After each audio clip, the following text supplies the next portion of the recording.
Ronald dan Rico adalah dua sahabat yang memutuskan untuk melakukan perjalanan ke luar kota untuk melepaskan diri dari kesibukan sehari-hari.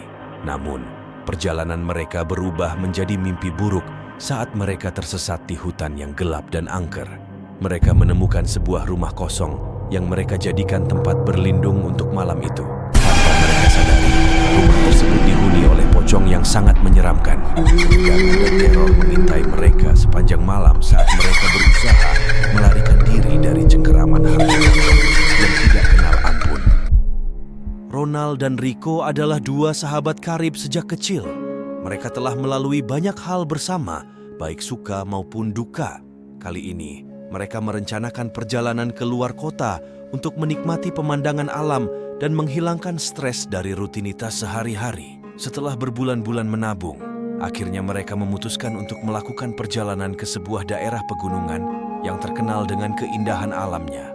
Mereka berangkat pagi-pagi sekali mengendarai mobil tua milik Ronald. Perjalanan mereka awalnya berjalan lancar dengan canda tawa dan musik yang mengiringi perjalanan mereka. Namun segalanya mulai berubah ketika mereka melewati sebuah jalan kecil yang tidak ada di peta. "Ini pasti jalan pintas," kata Ronald dengan penuh keyakinan. Rico merasa sedikit ragu, namun dia mempercayai naluri sahabatnya itu. Mereka terus melaju hingga matahari mulai tenggelam dan kegelapan mulai menyelimuti hutan di sekitar mereka. "Ronald, aku merasa kita tersesat," kata Rico dengan nada khawatir.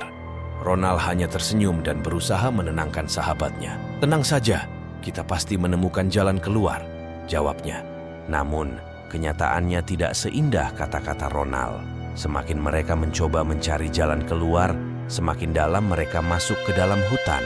Pohon-pohon besar dan lebat membuat jalan semakin sulit dilalui. Akhirnya mobil mereka berhenti karena kehabisan bahan bakar. Mereka terpaksa turun dan melanjutkan perjalanan dengan berjalan kaki. Kegelapan semakin pekat dan suara-suara aneh mulai terdengar dari dalam hutan. Angin dingin berhembus, membuat bulu kuduk mereka merinding.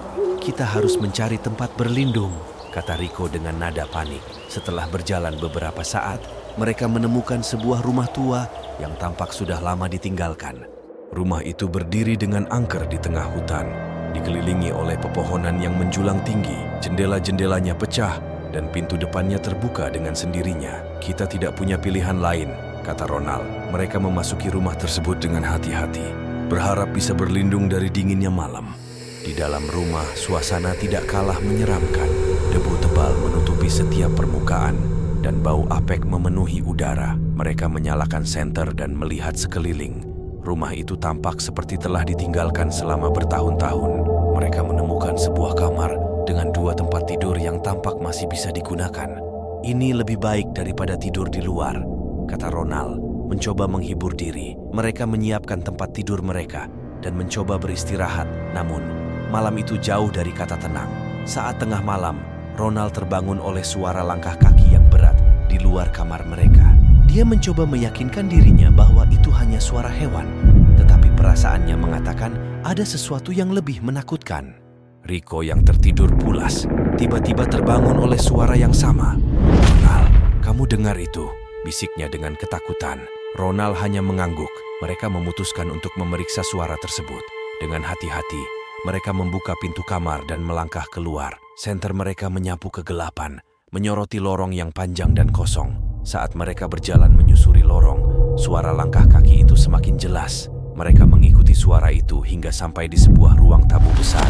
Di sana mereka melihat sesuatu yang membuat darah mereka membeku. Di sudut ruangan berdiri sebuah pocong dengan kain kafan yang kotor dan berlumuran darah. Pocong itu berdiri diam, tetapi matanya yang kosong menatap mereka dengan tajam. Ronald dan Rico terpaku di tempat mereka, tidak bisa bergerak. Hantu pocong itu mulai bergerak perlahan, mendekati mereka dengan langkah-langkah yang berat dan terputus-putus. "Lari!" teriak Ronald, menarik Rico dari tempatnya. Mereka berlari secepat mungkin, mencoba menghindari pocong tersebut. Namun setiap kali mereka merasa sudah jauh, suara langkah kaki pocong itu kembali terdengar di belakang mereka. Seolah-olah hantu itu bisa muncul di mana saja. Mereka berlari keluar rumah, kembali ke dalam hutan yang gelap. Hutan itu kini tampak lebih menyeramkan, dengan bayangan-bayangan yang menari di antara pepohonan. Nafas mereka tersengal-sengal, kaki mereka terasa berat. Kita tidak bisa terus berlari seperti ini, kata Rico dengan putus asa. Ronald melihat sekeliling, mencari tempat untuk bersembunyi. Mereka menemukan sebuah gua kecil dan bersembunyi di dalamnya, berharap pocong itu tidak menemukan mereka. Di dalam gua, suasana sangat sunyi.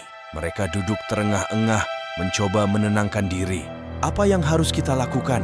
tanya Rico dengan suara gemetar.